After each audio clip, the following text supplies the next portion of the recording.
My fiancée let her abusive family drain our savings and treat our home like a dumpster, so I gave her an ultimatum, but she kicked me out. Later I discovered she had been seeing her friend's boyfriend behind my back for months. I, 31M, have been with my fiancée Laura, 28F, for almost 5 years now. I'm 31M.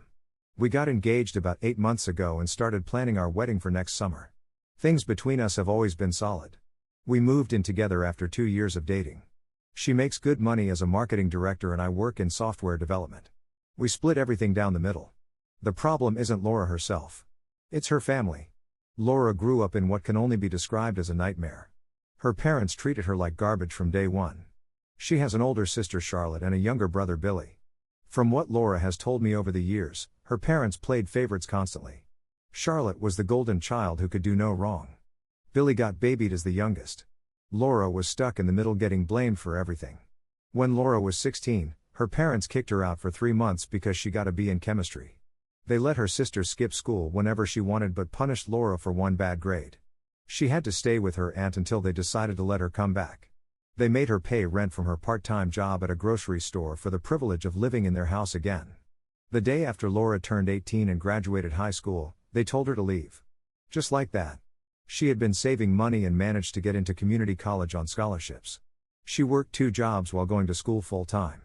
She transferred to a 4-year university and graduated with honors. She built everything herself with no help from them. For years after she left, her parents barely spoke to her. Her siblings would occasionally text, but mostly to ask for money or favors. Laura would always help them even though they never helped her. I met her when she was 23 and already had her life together. She owned a small condo that she bought herself. She had a good job. She was independent. About 3 years ago, things started changing. Her dad lost his job. Her mom had always been a stay-at-home parent and never worked. Charlotte had 2 kids and was going through a messy divorce. Billy dropped out of college and moved back in with their parents. Suddenly they all started reaching out to Laura more. At first it seemed nice. Her mom started calling weekly to check in. Her dad would text asking how work was going. Charlotte wanted to get coffee and catch up. Billy asked if he could crash at our place for a weekend. Laura was thrilled. She had spent years hoping her family would come around and finally see her value. I supported her. I knew how much she wanted a relationship with them. When they started coming around more, I tried to be welcoming. I met her parents for dinner. I hung out with Billy when he visited. I played nice with Charlotte when she came over with her kids. But within 6 months, the pattern became clear. Every interaction came with a request. Her dad needed help with his resume. Her mom needed a loan for groceries. Charlotte needed money for her kids' school supplies. Billy needed a place to stay for a few weeks while he looked for work. Laura said yes to everything. She gave her parents $3,000 for their mortgage when they were behind. She let Billy stay in our spare room for 2 months. She bought Charlotte's kids new clothes and paid for their after-school programs. I started noticing how they spoke to her. Her dad would make comments about how Laura owed them for raising her. Her mom would guilt-trip her by saying things like if she really cared about family she would help more. Charlotte acted like Laura's job was to fix all her problems. Billy treated our home like a hotel and never cleaned up after himself. Laura would get quiet whenever they were around. She would clean compulsively before they came over. She would cook elaborate meals trying to impress them. They would eat everything and barely say, "Thank you." They would leave dishes piled in the sink and trash on the coffee table. Her dad would drink the expensive beer I kept in the fridge without asking. Her mom would criticize how Laura decorated the house or what she was wearing. The worst part was watching Laura shrink around them. This confident, successful woman would turn into a scared child trying desperately to earn approval that would never come. After they left, she would be drained for days. Sometimes I would hear her crying in the bathroom. I tried talking to her about it. I would point out how they only called when they needed something. I would show her the bank statements with all the money she had given them. I would remind her that real family doesn't treat you like a personal ATM. She would agree with me in the moment. She would say she knew they were using her. But then one of them would call and she would be right back to saying yes to whatever they wanted. She told me once that she just needed to prove herself to them. If she could show them she was successful and generous, they would finally be proud of her. About 1.5 years ago, I sat her down and said we needed to set boundaries. The house we were living in was technically hers. She bought it before we got together. My name wasn't on the deed, though I paid half the mortgage and all the utilities. I had been pushing to add my name or buy a new place together, but she kept putting it off. When I tried to tell her we should limit how often her family could visit, she shut down the conversation. She said it was her house and she would decide who came over. She said I didn't. That hurt. I wasn't trying to control her. I was trying to protect her from people who were bleeding her dry. But she wouldn't hear it. Things escalated over the past year. Her family started coming over almost every weekend. They would show up unannounced and stay for hours. They would go through our pantry and take food home with them. Her dad asked Laura to co-sign a car loan. Her mom wanted Laura to pay for a vacation for the whole family. Charlotte expected Laura to babysit every weekend for free. Laura kept saying yes. She co-signed the loan. She paid for the vacation. She watched Charlotte's kids constantly even though it meant canceling plans we had made. Our savings account that we were building for the wedding started draining because Laura kept giving money to her family. I stopped being polite. I started telling them no when they asked me for things. Her dad asked to borrow my truck and I said no. Her mom asked me to help them move furniture and I said I was busy. Billy asked if he could stay with us again and I told him our spare room wasn't available. They started talking badly about me to Laura. They said I was rude. They said I didn't care about family. They said she should reconsider marrying someone who was so selfish. Laura would defend me but I could tell it wore on her. 3 months ago Laura came home from visiting her parents and sat down on the couch without saying anything. She stared at the wall for 20 minutes. When I asked what happened, she said her parents told her that she had always been difficult and ungrateful. They said the only reason they stayed in contact with her was because she finally started making up for all the problems she caused growing up. She said it like she believed it. Like she really thought she had been the problem child who deserved how they treated her. That was when I started to panic. This wasn't just about money or boundaries anymore. They were getting inside her head. Last month I brought up the wedding. We had been planning to get married next fall. We had put deposits down on a venue and a caterer. Laura had been looking at dresses. But when I suggested we finalize the guest list, Laura said she wanted to invite her whole extended family. That meant another 30 people, most of whom I had never met. I asked why. She said her parents suggested it. They said it would be good for her to reconnect with the family. They offered to help plan if she invited everyone. I told her no. I said if her parents wanted to be involved they needed to actually contribute, not just invite more people who would expect Laura to pay for everything. She got defensive. She said I was trying to keep her from her family. She said I didn't want her to be happy. We didn't talk for 2 days after that fight. Then last week something happened that made me realize I couldn't do this anymore. Laura's parents came over on Saturday afternoon. They brought Charlotte and her kids and Billy. 7 people total showed up to our house without warning. They raided the fridge. They tracked mud through the house. The kids broke a lamp. Laura cooked dinner for everyone while they sat in the living room watching TV. After they ate, her dad asked Laura for $5,000. He said they needed it for home repairs. Laura went to our bedroom and came back with her checkbook. She wrote the check without hesitating. I followed her into the kitchen and asked her what she was doing. She said they needed help. I asked when they were going to pay her back. She said family doesn't keep score. Her dad overheard and came into the kitchen. He told me I should mind my own business. He said Laura knew how to take care of her family and I should be grateful she was generous. I told him he was a leech. He told me to get out of his daughter's house. Laura stood there and said nothing. She just looked at the floor. I left. I went to a bar and sat there for 3 hours. When I came back, they were gone. The house was trashed. There were dishes everywhere. Food ground into the carpet. Trash overflowing. Laura was in the bedroom. She didn't come out. The next morning I found her sitting at the kitchen table with her laptop open. She was looking at her bank account. She had less than $2,000 left. We were supposed to have $20,000 saved for the wedding. She had given it all to her family over the past year. She looked up at me and said she needed to work harder. She said she needed to pick up extra projects at work so she could help her parents more. She said if she could just support them enough, they would finally treat her right. That was when I knew this wasn't going to get better. This was who she had become. Or maybe this was who she always was and I had been fooling myself into thinking I could help her break free. I've spent the past week thinking about what to do. I kept coming back to the future. What happens when we have kids? Will she invite her parents to move in? Will she hand over our children's college funds to pay for her brother's gambling debts or her sister's poor choices? What happens if I get sick or lose my job? Will she choose helping them over making sure our own household is stable? I can't marry her like this. I love her but I can't watch her destroy herself and take me down with her. Tomorrow I'm going to tell her that the wedding is off unless things change. She needs to cut contact with her family or at least set real boundaries. She needs to stop giving them money. She needs to put us first. If she won't do that then I have to leave. I don't know what else to do. Update 1. I talked to Laura 2 days after I made that post. She came home from work early and found me packing some of my things into boxes. I wasn't planning to have the conversation right then, but she asked what I was doing, so I told her. I said I couldn't keep living like this. I told her I needed her to set boundaries with her family before we got married. I said we needed to get on the same page about money and about who came first in our lives. I told her I loved her, but I couldn't be with someone who would always choose her family over our future together. She stared at me for a long time. Then she started yelling. She said I didn't understand her family. She said this was how they showed love.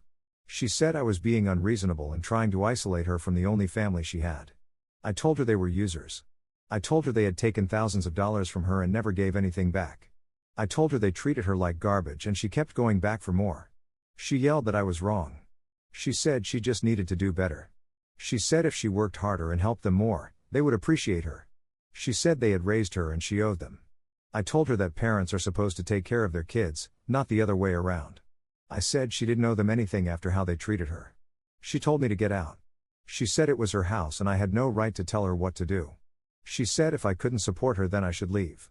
So I left. I packed what I could fit in my car and checked into a hotel near my office. Over the next few days I moved the rest of my stuff into a storage unit. I changed my address. I canceled my half of the utilities and stopped paying toward the mortgage. The hotel was quiet. I slept through the night for the first time in months. I ordered takeout and watched movies. I played video games. I texted my friends and made plans to meet up. I didn't have to worry about Laura's family showing up unannounced. I didn't have to watch her hand over money we needed. I didn't have to clean up after people who didn't respect us.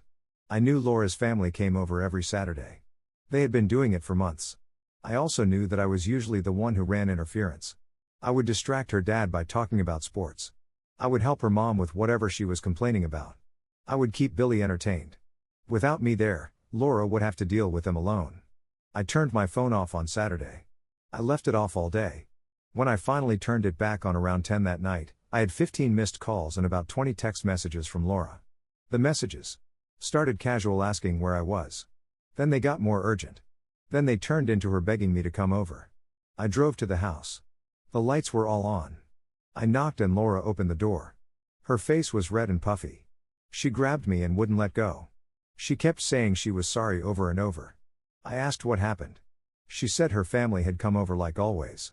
Her dad asked for more money. Her mom criticized the house. Charlotte dropped off her kids without asking if Laura could watch them. Billy went through the fridge and took everything he wanted. They stayed for 5 hours. Without me there to help manage them, Laura had to face everything alone. She said she tried calling her friends for help, but most of them didn't answer. The ones who did told her they were tired of hearing about her family. One of them said she needed to figure out her life before they could be friends again. That was when Laura kicked them out. She said she told them they had to leave. She said her dad called her ungrateful and her mom said she was being dramatic. Charlotte said she was selfish. Billy said she had changed and not in a good way. They all left angry. Laura kept apologizing to me. She said she finally understood what I had been trying to tell her. She said she wanted to fix things. She asked me to come home. I told her it wasn't that simple. I said I had been building up a lot of frustration watching her let them use her. I said even though I understood she had been through trauma, we had serious problems to address before I could consider coming back. I gave her my conditions. First, she had to sell the house. I said I wouldn't live somewhere I had no legal stake in. I said we would buy a new place together with both our names on the deed. Second, her family would never be allowed in our new home. Not for holidays, not for emergencies, not ever. If they showed up, I would call the police. Third, she needed to find a new counselor who specialized in family trauma. The one she had been seeing clearly wasn't helping. Fourth, she would never ask me to interact with her family again. If she wanted to see them, she could meet them somewhere else. I was done. Fifth, she needed to go low contact with them immediately. No more money. No more favors. Limited phone calls. The goal was to eventually cut them off completely. I told her if she couldn't agree to all of that, we were done. I said I would walk away and not look back. She cried harder, but she said yes. She said she would do whatever it took. She said she had known for a while that her family was wrong, but she couldn't admit it to herself. She said she wanted to change. I told her I would stay at the hotel. She could visit me there, but I wouldn't come back to her house. I said we would see how things went. We spent that Monday together at my hotel. She seemed different. She talked about how her friends had been pulling away for over a year because of her family. She said she had been losing opportunities at work because she was always distracted or tired from dealing with them. She said she had been losing herself. On Tuesday we spent the day together again. She looked up counselors and made some calls. She contacted a realtor about selling the house. She blocked her dad's number. I started to think maybe this would actually work. Maybe the shock of everyone abandoning her at once had finally woken her up. Maybe we could get past this. Then everything fell apart. Update 2. Laura was supposed to come to my hotel on Thursday night. She had been texting me all day but her messages were vague. She said she would be there around 6. She showed up after 9. I knew something was wrong the second she walked in. She wouldn't look at me. She sat down on the edge of the bed and started talking. She said I was controlling. She said I was isolating her from her family. She said I was demanding too much. She said I was unsupportive. She said I was living off her since I had been staying in her house. I realized immediately that she was repeating things someone had told her to say. The words didn't even sound like her. I asked if her family had talked to her. She said they might have suggested some things but she had come up with it herself. I asked her to explain how I was controlling. She said I was trying to make her sell her house. I reminded her that I had been paying half the mortgage for 3 years while my name wasn't on the deed. I pointed out that her family had been living off her for years while contributing nothing. She said I was trying to turn her against her family. I laughed. I told her that her friends had all said the same thing to her over the weekend and she had believed them then. I asked her why my concerns were controlling but her friends' concerns weren't. She started talking in circles. She said I didn't understand her family. She said they loved her in their own way. She said she just needed to try harder with them. She said they needed her help and she was a bad daughter if she abandoned them. I asked her why she was doing this. I asked her why she would rather destroy her life than stand up to people who treated her like garbage. She started yelling again about how I didn't understand and how she needed to earn their love back. That was when it hit me. She wasn't going to change. She had convinced herself that she was the problem. She believed she deserved how they treated her. She thought if she just tried hard enough and gave enough and sacrificed enough, they would finally love her the way she wanted. She didn't want help. She wanted permission to keep destroying herself. She wanted me to stay and watch while she gave away everything we had built together. I told her I was done. I said she had made her choice and it wasn't me. I said I hoped her family was worth it. She started screaming. She said I was abandoning her. She said I never loved her. She said I was just like everyone else who had left her. She wouldn't stop. She kept yelling the same things over and over. Finally I told her she needed to leave. I said we were done and there was nothing left to talk about. She stood by the door for a while still yelling. Then she left. Some people from other rooms came out to check if everything was okay. I told them it was fine. A few of Laura's friends texted me the next day. They asked if I was okay. I told them we had broken up. They said Laura had been calling them and saying the same things she said to me. They said she had been ranting about how everyone was against her and how she was the only one who really cared about her family. They also told me she might lose her job. Apparently, she had been missing work and not responding to emails. Her boss had called one of her friends trying to figure out what was going on. I texted one of the friends back and asked if Laura was okay. They said they were worried about her but she wouldn't listen to anyone. They said she was pushing everyone away and spending all her time with her family. I blocked Laura's number. I blocked her on social media. I didn't want updates. I didn't want to know what was happening to her. I just wanted to move forward. My lease at the hotel was up so I moved back to my hometown about 4 hours away. My parents were glad to have me around. I started looking at apartments. I transferred back to my company's main office. I went out with old friends. I started to feel like myself again, but I couldn't stop thinking about how bad things must be for her now. Without me and without her friends, she was alone with her family. They had won. They had isolated her from everyone who actually cared about her. Now they could take whatever they wanted. Update 3. I forgot to update my mailing address before I left. Some important documents got sent to Laura's house. I also realized I had left a few things there that I needed. I sent Laura a few messages asking if I could come by to get them but she didn't respond. I had to drive back to get everything myself. I brought one of our mutual friends, Brian, just in case things got weird. He agreed to come as long as I bought him lunch. Laura let us in without a problem. She showed me where my mail was and helped me find the other things I needed. But then she started talking. She told me she had been seeing other people. She said she was happier without me. She said she was finally free to live her life the way she wanted. She said she was going to be so much better off now. It sounded fake. Every word sounded like someone had written a script for her. She looked terrible. She had dark circles under her eyes. Her hair was messy. The house was a mess too. There were dishes piled up. Trash bags by the door. The place smelled bad. She wasn't yelling, but her voice sounded flat. She looked at me like she hated me. I didn't recognize her anymore. This wasn't the woman I had fallen in love with. That person was gone. I picked up my stuff and started to leave. She kept talking. She kept telling me how great her life was going to be. How she didn't need me. How she didn't need any of her old friends. How her family was all she needed. I stopped at the door. I told her congratulations. I said her friends were gone. I said her support system was gone. I said her engagement was over. I said it was just her and her family now. I said I hoped she enjoyed it while they took everything she had left. She just stood there. She looked at me without any expression and walked back inside. We left. In the car, Brian told me that Laura had actually lost her job. She had stopped showing up for work and they fired her. He said their friend group was planning to do an intervention next week. He asked if I would be part of it. I said no. I told him I was staying in my hometown. I said I was done with all of it. I said getting involved again would mean watching her fall apart and I couldn't do that. Brian understood.